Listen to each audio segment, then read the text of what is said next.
Bonjour à toutes et à tous, demain matin...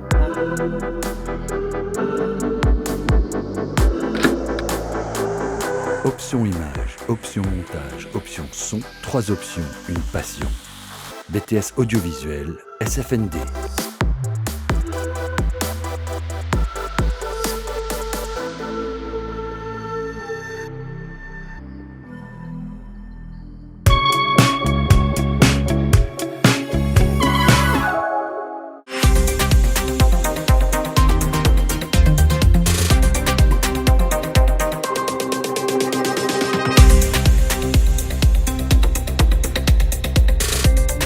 Bonjour, bienvenue à vous pour cette deuxième édition du journal télévisé de Saint-François-Notre-Dame à l'Esnevin. En classe de 3e, les élèves étudient la Première Guerre mondiale. Avec leur professeur de français, Madame Lissillot, ils ont réalisé un exposé. Un reportage signé Georges Hellman, Martin Laurin et Gaël Menou. Le projet que j'ai fait avec mes 3e, c'est d'aborder la Première Guerre mondiale et de choisir un angle bien particulier, celui de la correspondance.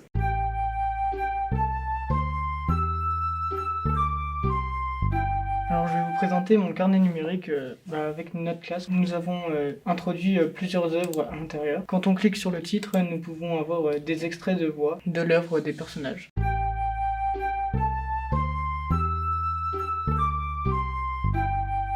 Alors nous avons réalisé une valise de guerre. Dans cette valise, nous avons mis 5 objets qui représentent les livres. Ensuite, dans la valise, nous avons 4 à 5 cartes émotionnelles. On devait écrire ce qu'on a ressenti dans le livre. Si nous avons ressenti de la tristesse, on devait noter et pourquoi nous avons ressenti cette émotion.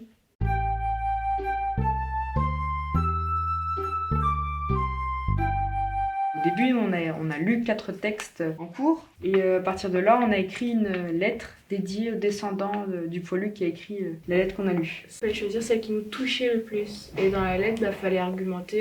Si on avait des questions au poilu, les poser et soutenir aussi un peu le poilu à qui on a écrit. Avec ce travail, je me suis rendu un peu plus compte de l'atrocité de la guerre, du coup. De la violence et des difficultés à vivre en période de guerre. Donc oui, moi ça m'a appris certaines choses. On s'est inspiré d'un tableau. L'artiste s'appelle Autodix et le tableau a pour nom Assaut sous les gaz. Et à partir de ça, on devait découper une image du tableau, dessiner la suite, imaginer la suite du tableau. Dans cette boîte, il y a plusieurs lettres qu'on a écrites en partant du principe qu'on était des soldats poilus qui écrivaient une lettre dans une tranchée et on devait parler à un proche, un ami ou de la famille, dire les conditions de vie, expliquer un peu ce qui se passe quand on est dans le champ de bataille. Par exemple, s'imaginer qu'on revenait ou qu'on partait vers une expédition pour abattre les ennemis. Et puis aussi décrire un moment joyeux qui nous faisait garder espoir durant cette guerre. Avec le QR code, on peut écouter la lettre, quoi. Je suis très fière de ce que les élèves ont produit, qu'ils ont fait un travail de qualité et que ce projet n'aurait été possible n'est possible que parce qu'ils se sont investis. Cette exposition a eu lieu du 27 janvier au 2 février au CDI. Vous pouvez consulter les prochaines expositions du CDI dans la section Actualité du site internet. Notre époque demande aux établissements scolaires de s'adapter face à la crise sanitaire. Les portes ouvertes doivent donc se dérouler en distanciel. Ronan Cavarec a imaginé les journées portes ouvertes en virtuel. Un reportage de Georges Hellman, Laura Martin et Gaël Menou. Alors depuis septembre dernier, je suis donc chargé de communication pour le groupe scolaire Saint-François-Notre-Dame. Alors du coup, dans un premier temps, c'était la refonte de l'ensemble des outils de communication. Ça s'est précisé par la refonte complète des sites internet du groupe scolaire. Et c'est venu greffer par le Covid la création d'une visite virtuelle. La question s'est posée comment faire visiter un lycée sans être présent évidemment. En ayant cherché un petit peu sur internet ce qui se faisait, pas mal de lycées proposent des visites virtuelles mais vidéo. Certains d'entre eux proposent des animations 360, Donc là, j'ai commencé à faire des recherches pour savoir quels outils et quel matériel il fallait pour mettre ça en place au niveau du groupe scolaire. Voilà, le choix s'est porté sur ce genre de produit, une caméra virtuelle 360. On a monté une commission qui s'appelle les JPO virtuels, en fait. On se retrouve tous les mercredis matins pour décider des lieux qui vont être photographiés et de l'ensemble des éléments de communication qu'on va y insérer. Une fois que les photos 360 et l'ajout de vidéos, photos et textes sur le logiciel sont faits, le fichier est importé sur un site web accessible depuis le site de la SFND. Le résultat obtenu, du coup, une fois mis en ligne sur un site internet, on retrouve bien une visite complète du groupe scolaire. Si on revient sur le BTS audiovisuel, on retrouve la salle de régie qui est en 360 avec des vidéos qu'on peut lancer, des témoignages qui sont affichés sur les murs et la possibilité de se promener à l'intérieur des studios et du BTS, d'une pièce à l'autre, en allant en post-production. On peut aller dans les cabines. Voilà, on va aller voir également l'option art plastique, voilà, qu'on peut visiter en 360 également, et avec une vidéo qui a été montée par cette section. Ces visites virtuelles permettront, si jamais le contexte du Covid continue, si les portes ouvertes sont annulées, permettront aux familles en tout cas de visiter les lieux, visiter le groupe scolaire, voir ses spécificités et avoir une idée des lieux dans lesquels vont évoluer leurs enfants l'année prochaine. Alors, le groupe scolaire, les portes ouvertes du groupe scolaire auront lieu le samedi 6 février de 9h à 17h.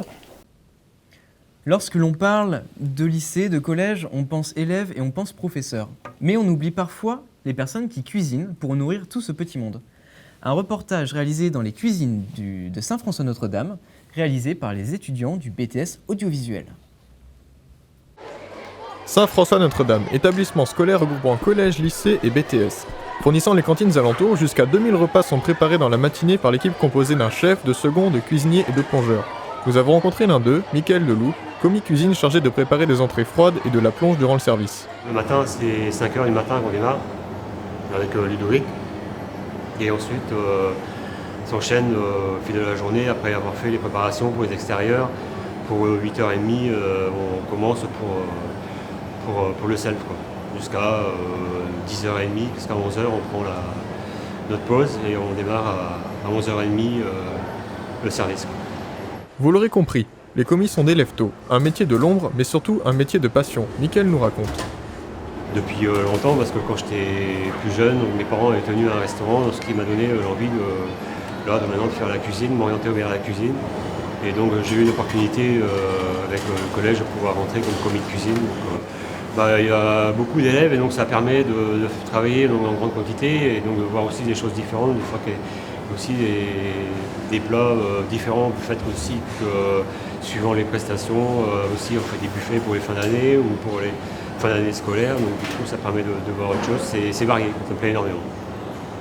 Régaler les élèves pendant le fameux jour des frites, une belle satisfaction. Un reportage tourné par Elouane Giblen-Crochetet et Louis Bausson, monté par Fanny Tunin et mixé par Mathéo Chupin. Merci d'avoir regardé ce journal télévisé. Si vous souhaitez regarder les autres éditions, rendez-vous sur notre chaîne YouTube de Saint-François-Notre-Dame. Nous tenons à rappeler également que ce tournage a été réalisé dans les conditions sanitaires suite au Covid-19, en prenant en compte les gestes barrières. À très bientôt pour une prochaine édition.